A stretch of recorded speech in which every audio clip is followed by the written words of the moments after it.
Hello friends. तो economics की class में आपका एक बार फिर से स्वागत है।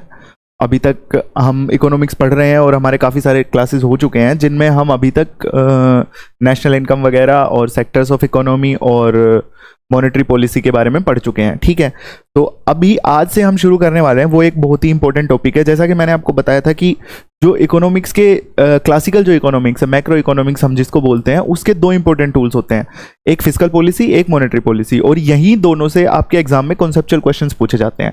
तो मॉनेटरी पॉलिसी और बैंकिंग हम अभी खत्म कर चुके हैं हमारी क्लास में, और अभी हम आगे पढ़ने वाले हैं बजट एंड फिस्कल पॉलिसी।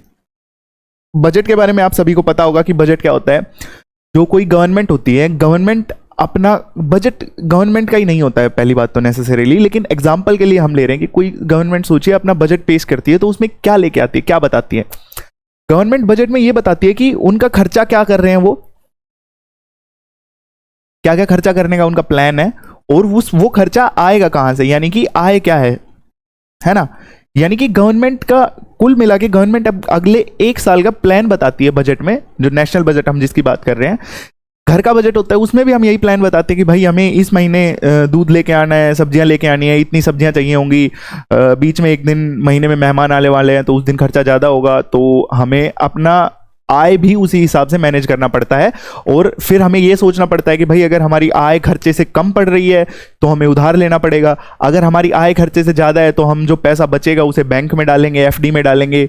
यही सब बजट होता है, एक घर का बजट यही होता है। ठीक है, तो सरकार का बजट भी सेम होता है। सरकार भी यही इन्हीं चीज़ों के बारे में बात करती है कि वो खर्चा कहाँ कहाँ करने वाली है, और वो खर्चा करने के लिए उसके पास जो आय है वो कहाँ से आएगी, और जो ये खर्चा करने वाली है अगर इसके बाद पैसा बचता है तो उसका इन्वेस्टमेंट कहाँ होगा, और अगर ये खर्चा करने के बाद हमारी आय कम पड़ रही है खर्चे से तो बाकी जो पैसा, अधिक पैसा जो चाहिए सरकार को, यानी कि जो सरकार को उधार लेना है, वो कहां से लिया जाएगा। तो इन्हीं सब चीजों को डिस्कस करने के लिए सरकार हर साल बजट प्रेजेंट करती है। ठीक है, तो अब देखिए हम बजट के बारे में बात कर रहे हैं। तो जो बजट है, सबसे पहले हम ये देखते हैं कि बजट के टाइप्स क्या क्या हो सकते हैं। ठीक है,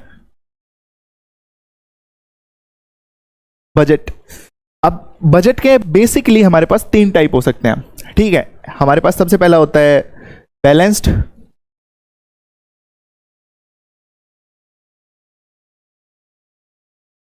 फिर उसके बाद हमारे पास होता है सरप्लस,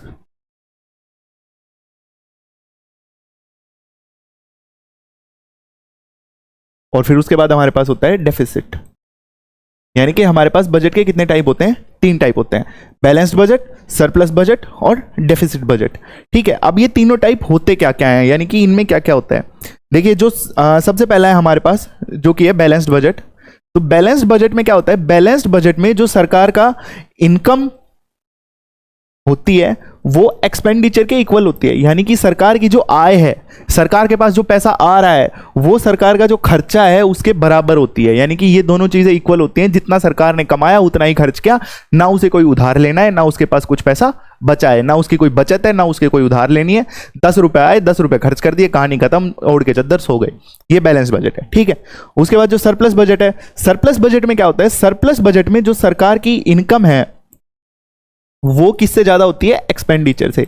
यानी कि यहां क्या होता है, यहां ये होता है कि सरकार के पास जो पैसा है, जो इनकम से सरकार के पास आया है, वो उसके एक्सपेंडिचर से ज्यादा होता है। तो यहां पर सरकार को क्या करना पड़ता है, यहां पर जो ये इनकम होती है, जो पैसा बचता है, वो सरकार कहीं ना कहीं इन्वेस्ट करती है।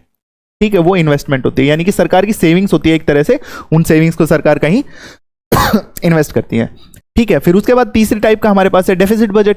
अब डेफिसिट बजट क्या होता है, डेफिसिट बजट में सरकार की जो इनकम है वो एक्सपेंडिचर से कम होती है। ठीक है, जनरली जो आजकल जो इकोनॉमीज जो ट्रेंड फॉलो कर रही हैं वो ये ट्रेंड चल रहा है कि आजकल मोस्टली जो बजट होते हैं वो डेफिसिट बजट प्रेजेंट किए जाते हैं। अब इसका रीजन क्या है, देखिए हमने मॉनेटरी पॉलिसी की जब हम क्लास पढ़ रहे थे, और उससे पहले भी जब हम डिमांड और सप्लाई के बारे में पढ़ रहे थे, तो हमने ये पढ़ा कि जब मनी सप्लाई बढ़ती है तो इकोनॉमिक ग्रोथ बढ़ती है ना। ये चीज हमने पढ़ी, मनी सप्लाई जब बढ़ती है तो वो क्या करती है, इकोनॉमिक ग्रोथ को बढ़ाती है ना। क्योंकि मनी सप्लाई जब ज्यादा बढ़ेगी तो उससे क्या बोलते हैं, महंगाई बढ़ेगी, और हमने पढ़ा था कि महंगाई और जो वो महंगाई के साथ हमने किस चीज का रिलेशन पढ़ा था? हमने एक फिलिप्स कर्व पढ़ा था। फिलिप्स कर्व में महंगाई के साथ हमने किसका रिलेशन पढ़ा था? बेरोजगारी का, है ना? तो इसका मतलब ये है कि जब महंगाई बढ़ेगी तो बेरोजगारी घटेगी, और जब बेरोजगारी घटेगी, सब लोगों के पास रोजगार होगा, तो देश की स्थिति बेहतर होगी, है ना? तो सरकार ये चाहती है कि भाई इकोनॉमी में जो मनी सप्लाई है वो बढ़ा रहे, ताकि जो इकोनॉमिक ग्रोथ है वो भी चलती रहे, और इकोनॉमिक ग्रोथ के कारण जो बेरोजगारी है वो जब नीचे आएगी तो इससे देश का भला होगा। तो ये करने के लिए सरकार के पास जितना पैसा आता है सरकार उससे ज्यादा खर्च कर देती है, क्योंकि सरकार जब पैसा खर्च करेगी तो वो पैसा खर्च कहां करेगी? सरकार ने स्कूल बनाया, अब सरकार जब स्कूल बना रही है तो उस स्कूल में टीचर्स भी काम करेंगे, बच्चे भी पढ़ने आएंगे। अब जब जो टीचर्स उस स्कूल में काम कर रहे हैं उन टीचर्स को पैसा मिलेगा, वो पैसा कहां आया? इकोनॉमी में आया। जब वो स्कूल बन रहा था उस टाइम पे स्कूल को बनाने के लिए मिस्त्री की जरूरत थी, राजमिस्त्री आया होगा, मजदूर आए होंगे, तो उन लोगों ने जो काम किया उन लोगों को जो पगार मिली वो कहां गई? वो भी इकोनॉमी में पैसा आया। तो कुल मिला के सरकार जो भी पैसा खर्च करती है वो भी घूम फिर के एट द एंड इकोनॉमी के अंदर ही आता है, यानी कि वो खर्चा, वो पैसा भी मार्केट के अंदर आ गया है। तो जब वो पैसा मार्केट के अंदर आ गया है तो उससे हमारे पास क्या होगा? मनी सप्लाई क्या होगी? मनी सप्लाई बढ़ जाएगी। तो जब मनी सप्लाई बढ़ जाएगी तो मनी सप्लाई का हमने ये रिलेशन देखा था कि मनी सप्लाई जब बढ़ती है तो इन्फ्लेशन बढ़ता है ना? मनी सप्लाई बढ़ती है तो इन्फ्लेशन बढ़ता है, महंगाई बढ़ती है, और जब महंगाई बढ़ती है तो उससे जो बेरोजगारी है, यानी कि जो अनएम्प्लॉयमेंट हम इसको यहां लिख रहे हैं, अनएम्प्लॉयमेंट कम हो जाता है, और जब अनएम्प्लॉयमेंट कम हो जाता है तो ये इकोनॉमिक ग्रोथ को बढ़ाता है, इकोनॉमिक ग्रोथ के लिए अच्छा है, ठीक है? तो बेसिकली हमने देखा कि 3 टाइप के बजट होते हैं, सरप्लस, डेफिसिट, और आजकल जो इकोनॉमीज है वो कौन सा ट्रेंड फॉलो कर रही है? डेफिसिट बजट का।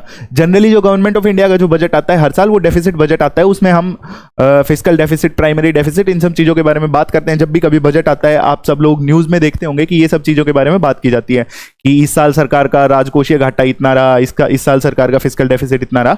तो वो घाटा कहाँ से आता है? वो घाटा यहीं से आता है, और उस घाटे को एक हद तक बुरा नहीं समझना चाहिए। वो घाटा एक हद तक, यानी कि एक लिमिट तक। अब ये तो मतलब ऑब्वियस सी बात है भाई, अति सर्वत्र वर्जयेत, यानी कि अति किसी भी चीज की गलत होती है ना? तो अगर उस घाटे की भी अति हो जाए, यानी कि वो घाटा इतना हो जाए कि सरकार ने जो उधार लिया है उसको वो चुका ही ना पाए, अगले साल की ग्रोथ को देखकर सरकार ने अगर उधार लिया है जिसको वो अगले साल फाइनेंस कर सकती है, यानी कि उसको अगले साल इजीली चुका सकती है, तो वो सही है। लेकिन अगर सरकार इतना ज्यादा उधार ले ले कि उसे चुका ही ना पाए, अब जब सरकार ही लोन डिफॉल्ट कर रही है, यानी कि सरकार ही अपना उधार नहीं चुका पा रही है, तो देश की इकोनॉमी पर से सबका भरोसा उठ जाएगा। जो फॉरेन इन्वेस्टर्स हैं, जो विदेशी लोग देश में पैसा लगा रहे हैं, वो अपना पैसा लेकर भाग जाएंगे, क्योंकि उनको लग रहा है कि इनकी सरकार ही पैसा नहीं दे पा रही है, बाकी लोग तो कहां से पैसा देंगे, हम इनको उधार देंगे तो। ठीक है, तो एक लिमिट तक डेफिसिट अच्छा है, लेकिन उससे ज्यादा अच्छा नहीं है। तो हमारे पास एक एक्ट है जिसको हम बाद में और थोड़ा डिटेल में देखेंगे, जिसको हम बोलते हैं FRBM act, physical responsibility and budget management act. इस एक्ट में क्या बात की हुई है? इस एक्ट में सरकार को टारगेट दिए हुए हैं कि भाई आपको जो फिजिकल डेफिसिट है, यानी कि जो राजकोषीय घाटा है, उसको एक लिमिट तक ही कंटेन करना है, उससे ज्यादा नहीं बढ़ने देना है। ठीक है, तो इसके बारे में हम डिटेल में बात करेंगे आगे। अभी इसके बाद जो अगला टॉपिक हमारे पास है वो है कंपोनेंट्स ऑफ बजट। देखिए, जो बजट है, बजट के कुछ कंपोनेंट्स होते हैं। आप सोचिए, आपके जो घर का बजट है, अगर आप बैठकर अपने घर की बैलेंस शीट बना रहे हैं, आप ये देख रहे हैं कि भाई हमारे घर में हमारे घर का हमें बजट बनाना है, तो उसके कंपोनेंट्स क्या क्या होंगे। ठीक है, तो हम बात करते हैं कंपोनेंट्स ऑफ बजट। ठीक है, यानी कि जो बजट है उसके कंपोनेंट्स क्या क्या होते हैं। ठीक है, तो आप सोचिए, जब आप घर का बजट बनाते हैं तो उसमें आप क्या क्या कंपोनेंट रखते हैं, बताइए, कमेंट कीजिए। देखिए, सबसे बेसिक हमारे पास जो 2 कंपोनेंट होते हैं वो होता है आय और खर्चा, है ना? तो हम यहां लिख लेते हैं आय, इनकम। इसको अलग कलर से लिख लेते हैं, थोड़ा इजी रहेगा अंडरस्टैंडिंग के लिए।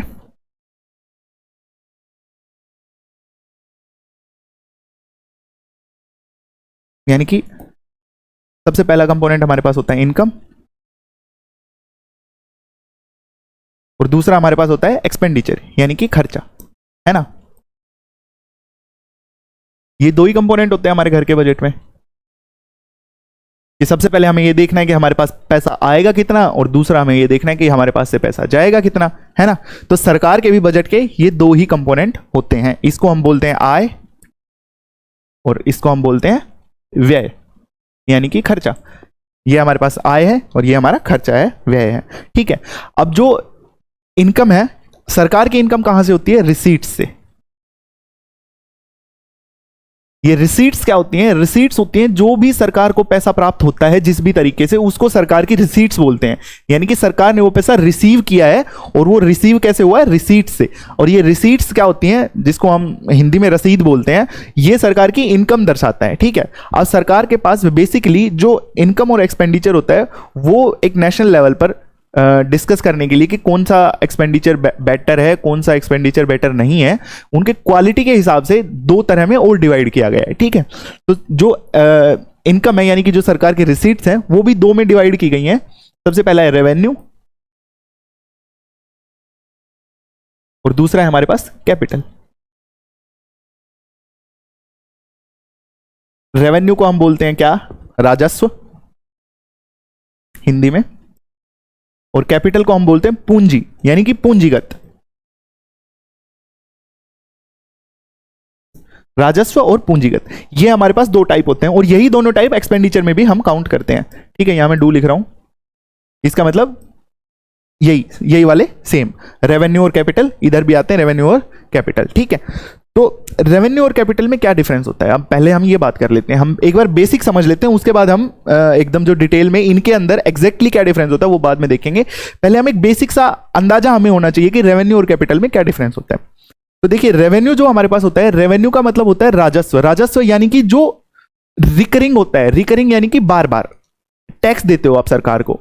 ऐसा तो नहीं है कि आपने एक साल के लिए इनकम टैक्स भरा फिर उसके बाद भूल जाओ, पूरी जिंदगी का हो गया, कहानी खत्म। नहीं, आपको हर साल इनकम टैक्स भरना पड़ता है, ठीक है। तो सरकार को जो आय है इनकम टैक्स से वो हर साल हो रही है। जीएसटी है, आप जब भी कोई बिस्किट का पैकेट खरीदने जाओगे आपको सरकार को जीएसटी देना पड़ेगा, यानी कि वो आय सरकार को बार बार हो रही है, ठीक है। तो उसको हम बोलते हैं रेवेन्यू रिसीट, यानी कि सरकार की वो रिसीट जो बार बार हो रही है, ठीक है। और दूसरा इसका एक इंपॉर्टेंट फैक्टर होता है कि ये कोई भी ना तो सरकार की लायबिलिटी बढ़ाती है, इस पॉइंट को ध्यान दीजिएगा, ठीक है, क्योंकि ये पॉइंट आपके सारे डाउट क्लियर कर देगा। लायबिलिटी बढ़ाती है और ना ही सरकार के लिए कोई क्या बोलते हैं एसेट क्रिएट करती है ना। तो जो हमारे जो रेवेन्यू रिसीट्स होते हैं, रेवेन्यू रिसीट्स वो रिसीट्स होते हैं जिनमें कोई भी एसेट और लायबिलिटी का खेल नहीं होता है। एसेट और लायबिलिटी का एक्सचेंज जहां नहीं होता है, नहीं होता है, इसको हम लिख लेते हैं नहीं होता है, वहां पर हम उसको रेवेन्यू डेफिसिट बोलते हैं या फिर रेवेन्यू रिसीट बोलते हैं, ठीक है। अब एक एग्जांपल से समझते हैं, ठीक है। सरकार जो टैक्स आप सरकार को दे रहे हैं, क्या उस पर सरकार को आपको कुछ ब्याज देना पड़ता है? नहीं देना पड़ता, यानी कि सरकार की लायबिलिटी नहीं बढ़ी। सरकार के पास जो आ गया, खत्म कहानी, अब उसका कुछ नहीं करना, उसको खा जाओ, हजम कर जाओ, खत्म, खेल खत्म, ठीक है। उसमें कुछ नहीं करना सरकार को, ना किसी को वापस देना है, ना किसी को चुकाना है, ना उससे सरकार के पास जो, सोचिए सरकार के पास एक बेंच था, बदले में ना सरकार ने आपको बेंच दिया, आपने बस सरकार ने आपसे पैसा ले लिया, बस कहानी खत्म। आपने पैसा दे दिया, सरकार के पेट में गया, हजम, ना सरकार ने आपको बदले में कुछ दिया, ना भविष्य में कुछ देना है, ठीक है। वहीं दूसरे तरह के जो रेवेन्यू रिसीट्स होते हैं वो हमारे होते हैं non tax revenue receipts, sorry क्या बोलते हैं, कैपिटल रिसीट्स, ठीक है। अब कैपिटल रिसीट्स क्या होते हैं? कैपिटल रिसीट्स वो रिसीट्स होते हैं जिनसे सरकार के या तो एसेट्स जो हैं वो घट जाते हैं। जैसे कि सरकार अभी एयर इंडिया है, एयर इंडिया को सरकार ने बेच दिया, टाटा को बेच दिया, है ना। अब टाटा को जब सरकार ने एयर इंडिया को बेच दिया तो सरकार को कुछ पैसा मिला होगा, टाटा ने सरकार को पैसा दिया होगा कि भाई ये लो 10 लाख रुपए, मुझे एयर इंडिया बेच दो। तो वो 10 लाख रुपए जो है वो सरकार तो को मिल तो गए, लेकिन उसके बदले में सरकार के पास से भी तो कुछ गया ना। क्या गया? एयर इंडिया के जो मालिकाना हक है एयर इंडिया का, वो टाटा के पास चला गया। यानी कि सरकार का कोई एसेट था, कोई चीज थी सरकार के पास जो सरकार ने अभी बेच दी, है ना। तो जो बेच दी वो सरकार का जो एसेट है वो कम हो गया, यानी कि यहां खेल किस चीज का हो रहा है? एसेट का। वो सरकार का एसेट कम हो गया, तो इसका मतलब वो किस में आएगा? वो सरकार की कैपिटल रिसीट है। रिसीट तो है, पैसा तो आया, लेकिन वो पैसा आया कहां से? सरकार ने अपने एसेट को इस्तेमाल किया, ठीक है। वहीं जब तक एयर इंडिया थी, ये सोचिए, जब तक एयर इंडिया थी, एयर इंडिया चल रही थी, तब तक एयर इंडिया जो प्रॉफिट कमा रही थी, है ना, या फिर कोई भी, एयर इंडिया तो चलो हम सबको पता है घाटे में चल रही थी एक कंपनी, कोई भी सरकार की बेटर कंपनी है, जैसे कोल इंडिया है, कोल इंडिया बहुत ज्यादा प्रॉफिट कमा रही है, तो जो कोल इंडिया कंपनी है वो सरकारी कंपनी है। अब वो जो पैसा कमाती है हर साल कोल इंडिया को जो प्रॉफिट होता है वो प्रॉफिट सरकार को मिलता है ना, क्योंकि सरकार ही उसकी मालिक है, तो जो प्रॉफिट कमाएगी वो सरकार को मिलेगा। लेकिन क्या उसके बदले में सरकार को किसी को कुछ देना पड़ता है? नहीं, किसी को कुछ नहीं देना। वो प्रॉफिट कंपनी ने कमाया, वो सरकार का, सरकार हजम कर गई, कहानी खत्म, चद्दर तोड़ के सो जाओ, खत्म खेल, है ना। तो ये था हमारे पास रेवेन्यू और कैपिटल रिसीट्स। ठीक है, अब एक्सपेंडिचर देख लेते हैं। एक्सपेंडिचर में क्या होता है कि जो रेवेन्यू एक्सपेंडिचर होता है वो एक्सपेंडिचर होता है जो बस सरकार ने दे दिया। एक्सपेंडिचर का मतलब सरकार ने दे दिया, रिसीट्स का मतलब सरकार ने ले लिया। रेवेन्यू का खेल कहां आता है? रेवेन्यू के खेल का मतलब यह है कि सरकार ने दे दिया तो दे दिया, फिर भूल जाओ उसको, उसका ना कुछ बदले में कुछ मिलने वाला है, ना भविष्य में कुछ मिलने वाला है। जैसे कि अगर सरकार उधार देती है, किसी को लोन दिया, तो लोन भविष्य में तो मिलने वाला है ना, अभी नहीं मिलने वाला, लेकिन उसका इंटरेस्ट और जो उसकी पेमेंट है वो भविष्य में तो मिलने वाली है। लेकिन जो रेवेन्यू एक्सपेंडिचर होता है वो बस ऐसा होता है कि दे दिया, कहानी खत्म। सरकार के जो एम्प्लॉइज हैं, जो सरकार के पास काम करते हैं, उनकी जो सैलरी देनी होती है वो सरकार ने दे दी, खत्म। अब सरकार को उसके बदले में कुछ नहीं मिलने वाला। अगले महीने वो चाहे तो काम करने आए, ना आए तो ना आए, खेल खत्म। ठीक है, तो इस टाइप का जो खर्चा होता है वो रेवेन्यू क्या बोलते हैं, रेवेन्यू एक्सपेंडिचर होता है। जो लोग गवर्नमेंट सर्विस से रिटायर्ड हैं, जो डिफेंस फोर्सेज वाले हमारे लोग हैं, जो अभी पेंशन लेते हैं, वो जो पेंशन होती है वो रेवेन्यू एक्सपेंडिचर में आता है। क्यों? वो पेंशन एक बार दे दी, खत्म खेल। वो ना उन लोगों को सरकार को कुछ लौटाना है उसके बदले में, ना ही सरकार के किसी एसेट का लेन देन हो रहा है ना। तो इसलिए ये रेवेन्यू एक्सपेंडिचर में आएगा। वहीं सोचिए, सरकार ने कुछ पैसा दिया तो इसका मतलब क्या हुआ? देने का मतलब एक्सपेंडिचर। सरकार की तरफ से पैसा गया तो वो एक्सपेंडिचर है। सरकार ने कुछ पैसा दिया, किस काम के लिए? स्कूल बनाने के लिए। सरकार ने एक स्कूल बनाने के लिए जब पैसा दिया, तो स्कूल बन रहा है ना उससे, यानी कि वो जो स्कूल होगा उसका मालिक कौन होगा? कल को जब वो स्कूल बनकर तैयार हो जाएगा तो उसका मालिक कौन होगा? उसकी मालिक सरकार होगी, है ना। तो यानी कि सरकार का कोई एसेट क्रिएट हुआ, है ना, सरकार के पास कोई एसेट क्रिएट हुआ। तो जब सरकार के पास जहां एसेट क्रिएट हो रहा है, वहां जो एक्सपेंडिचर होगा, जो खर्चा होगा, जो व्यय होगा, उसको हम कौन सा व्यय बोलेंगे? कैपिटल एक्सपेंडिचर, यानी कि पूंजीगत व्यय। ठीक है, समझ गए? यहां तक डिफरेंस क्लियर है रेवेन्यू, कैपिटल, रिसीट्स और एक्सपेंडिचर में, है ना।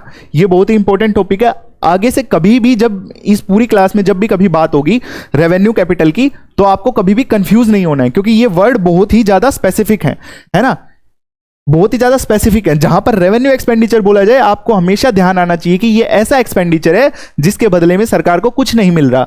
रेवेन्यू रिसीट्स की जहां बात हो, वहां आपको ये हमेशा याद रखना है कि इसके बदले में सरकार को कुछ नहीं देना है। ठीक है, इन चीजों को ध्यान रखिएगा। आगे जब भी इस टॉपिक के बारे में बात, इस टॉपिक क्या, किसी भी टॉपिक में, ये बजट वाला पूरा टॉपिक है, फिस्कल पॉलिसी वाला पूरा टॉपिक है, इसमें जहां भी कभी रेवेन्यू डेफिसिट, इन सब के बारे में बात होगी, तो आपको इन वर्ड्स पर बहुत ध्यान देना है कि कौन सा डेफिसिट बोल रहे हैं, रेवेन्यू, कैपिटल, प्राइमरी। ये वर्ड्स बहुत ज्यादा इंपॉर्टेंट है। सारा खेल वर्ड्स का ही है। इतने ही कॉन्सेप्ट होते हैं इकोनॉमी में, इससे ज्यादा कुछ नहीं होता है, लेकिन उन वर्ड्स का खेल करके ही आपको क्वेश्चंस में फंसाया जाता है। तो इन वर्ड्स पर ध्यान रखिएगा। ठीक है,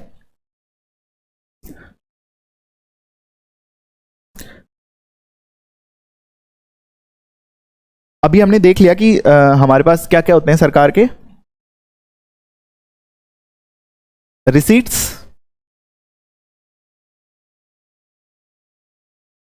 और एक्सपेंडिचर।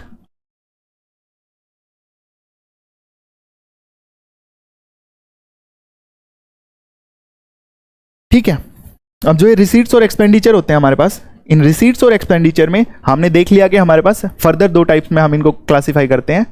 एक रेवेन्यू, इधर भी रेवेन्यू,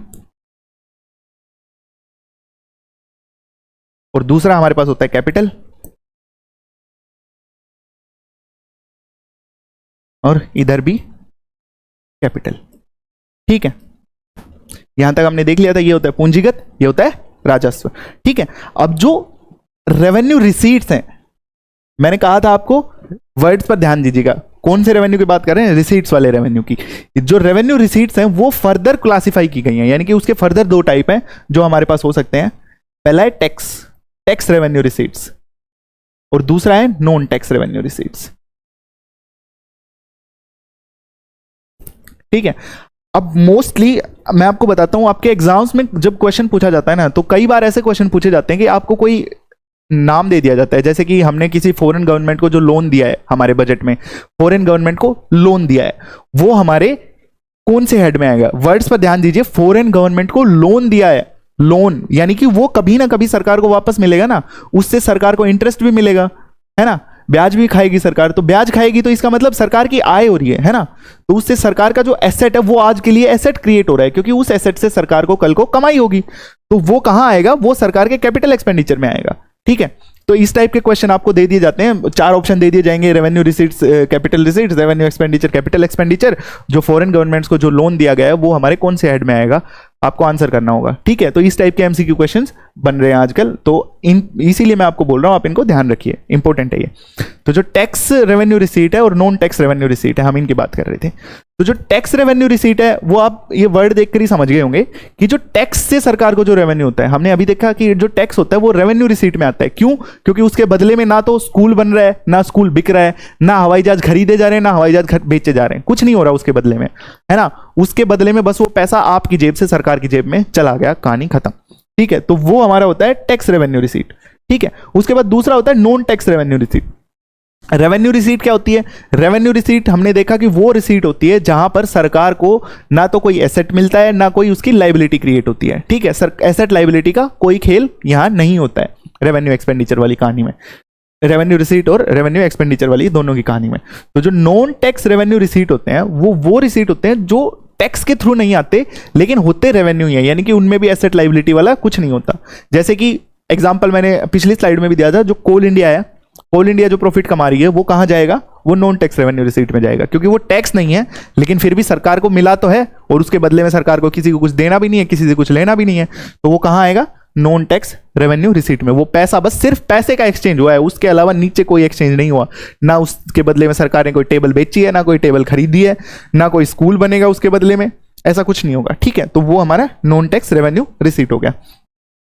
उसके बाद जो कैपिटल एक्सपेंडिचर होते हैं, कैपिटल एक्सपेंडिचर भी कैपिटल रिसीट्स भी हमारे पास 2 तरह के होते हैं। पहला हमारे पास होता है डेट, और दूसरा हमारे पास होता है नॉन डेट।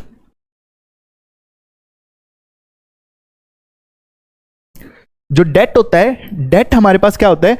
डेट होता है हमारे पास उधार, यानी उधार को हम डेट बोलते हैं, और नॉन डेट हम किसको बोलते हैं? जो उधार नहीं होता है ना। तो अब रिसीट्स हैं, यानी कि पैसा सरकार के पास आ रहा है। तो जो डेट कैपिटल रिसीट है उसमें क्या होता है? सरकार ने कहीं से पैसा उधार में लिया, तो सरकार ने जब कहीं से पैसा उधार में लिया तो क्या वो सरकार की लाइबिलिटी क्रिएट नहीं हुई? बताइए, कमेंट्स में बताइए कि क्या वो सरकार की लाइबिलिटी क्रिएट हुई या नहीं। क्या वो पैसा सरकार को भविष्य में कभी किसी को चुकाना पड़ेगा? है ना, चुकाना पड़ेगा ना। लोन लिया है, उधार लिया है, तो उसके बदले में इंटरेस्ट भी देना पड़ेगा, किसी को पैसा वापस भी चुकाना पड़ेगा। तो वो हमारे पास क्या हो गया? Debt capital receipt. और जो नॉन डेट कैपिटल रिसीट है, नॉन डेट कैपिटल रिसीट हमारे पास वो कैपिटल रिसीट होती है जो कि भविष्य में किसी को चुकानी नहीं पड़ती। अब ये नॉन डेट कैपिटल रिसीट में हमारे पास आजकल एक चीज बहुत ज्यादा न्यूज में चल रही है, जिसको हम बोलते हैं डिसइन्वेस्टमेंट, या फिर विनिवेश, हिंदी में इसको हम बोलते हैं विनिवेश। ठीक है, तो ये विनिवेश क्या होता है? डिसइन्वेस्टमेंट क्या होता है? डिसइन्वेस्टमेंट ये होता है कि सरकार की कोई कंपनी है, उसमें कुछ पैसा सरकार का लगा हुआ है, सरकार कह रही है कि मैं जो अपना शेयर है इसमें से किसी को बेचना चाहती हूं, है ना। तो सरकार वो शेयर जब किसी को बेच देती है तो उसे हम विनिवेश बोलते हैं, और विनिवेश से जो पैसा आता है वो नॉन डेट कैपिटल रिसीट है। अब पहले तो हम आपको मुझसे ये क्वेश्चन करना चाहिए, या फिर खुद से करना चाहिए कि ये कैपिटल रिसीट क्यों है? कैपिटल रिसीट क्यों है? क्योंकि इससे सरकार का कोई एसेट कम हो रहा है। एसेट का खेल हुआ ना, एक कंपनी है वो सरकार को पैसा कमा कर दे रही है, तो वो सरकार का एसेट है ना। तो जब वो सरकार का एसेट है और एसेट का जहां लेन देन हुआ, तो वहां पर पहली बात तो खेल रेवेन्यू का तो खत्म ही हो गया, क्योंकि हमने कहा था यहां एसेट और लाइबिलिटी का कोई लेन देन नहीं होता है। तो अगर एसेट या लाइबिलिटी का लेन देन हो रहा है तो वो हमारे पास किस में आएगा? कैपिटल में आएगा। कैपिटल में अब दूसरा प्रश्न हमारे पास ये है कि रिसीट है या एक्सपेंडिचर है, यानी कि खर्चा है या इनकम है। तो अगर बेच दिया और पैसा आ रहा है तो इनकम है, यानी कि रिसीट है ना, तो एक्सपेंडिचर नहीं है। तो हमारे पास क्या हो गया? कैपिटल रिसीट होगी। अब कैपिटल रिसीट में किस टाइप की कैपिटल रिसीट है? डेट या नॉन डेट? क्या सरकार के ऊपर कोई उधार चढ़ रहा है, उसने बेच दिया, पैसा मिल गया, उधार तो कुछ नहीं चढ़ा ना, कल को तो कुछ नहीं देना ना सरकार को, खत्म कहानी। तो ये नॉन डेट कैपिटल रिसीट होगी सरकार की, ठीक है, समझ गए। डिसइन्वेस्टमेंट, अगर आपसे पूछा जाए कि सरकार जो डिसइन्वेस्टमेंट कर रही है अपनी कंपनीज में से, जो अपना हक बेच रही है, वो कौन से हेड में लिखा जाता है सरकार जब बजट बनाती है तो वो लिखा जाता है नॉन डेट कैपिटल रिसीट्स में, यानी कि ये क्या है, सरकार का नॉन डेट कैपिटल रिसीट्स है, ठीक है। उसके बाद जो रेवेन्यू एक्सपेंडिचर होता है, रेवेन्यू एक्सपेंडिचर में हम क्या लिखते हैं, राजस्व खर्चा जो सरकार का होता है, इसमें हम सब क्या करते हैं, जहां पर कोई एसेट क्रिएट नहीं हो रहा, ठीक है, जैसे कि सैलरी, पेंशन्स, ठीक है, ये सब चीजें सरकार के रेवेन्यू एक्सपेंडिचर में आती हैं। और जो सरकार का कैपिटल एसेट होता है, कैपिटल एक्सपेंडिचर होता है, कैपिटल एक्सपेंडिचर में क्या क्या चीजें आती हैं, लोन्स टू फॉरेन गवर्नमेंट,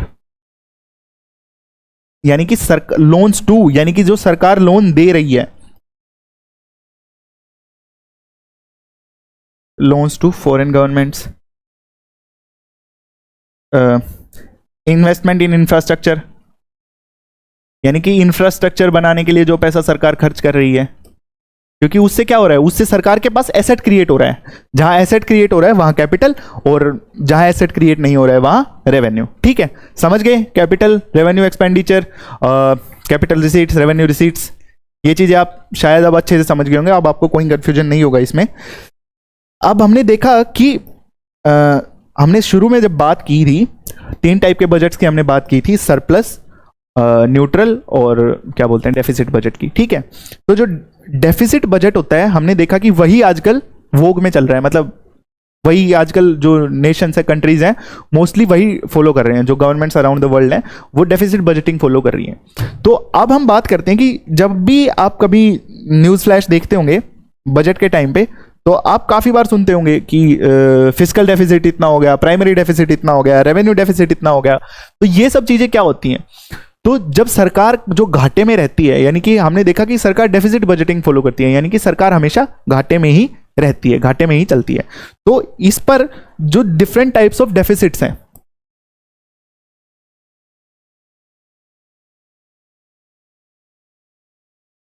जो डिफरेंट टाइप ऑफ डेफिसिट्स हैं गवर्नमेंट के, वो क्या क्या होते हैं, उनके बारे में हम एक बार बात कर लेते हैं, ठीक है। तो सबसे पहला हमारे पास होता है रेवेन्यू डेफिसिट, और ये आपसे डायरेक्ट क्वेश्चन में पूछा जा सकता है एग्जाम में कि ये जो डिफरेंट टाइप ऑफ डेफिसिट्स हम पढ़ रहे हैं, ये क्या क्या होते हैं, ठीक है। तो जो रेवेन्यू डेफिसिट होता है, रेवेन्यू डेफिसिट हमारे पास होता है टोटल रेवेन्यू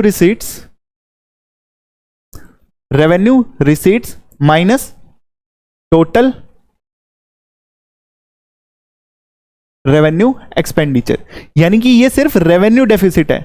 रेवेन्यू यानी कि हमने देखा, अभी तक हम देख रहे थे, रेवेन्यू और कैपिटल 2 तरह के हमारे पास हेड होते हैं, ठीक है। तो ये सिर्फ जो रेवेन्यू वाले रिसीट्स हैं और जो रेवेन्यू वाला एक्सपेंडिचर है, सिर्फ उनके बारे में बात कर रहे हैं। हमने पिछले स्लाइड में इधर लिखा था रेवेन्यू रिसीट्स, इधर लिखा था revenue deficit, sorry revenue expenditure, ठीक है।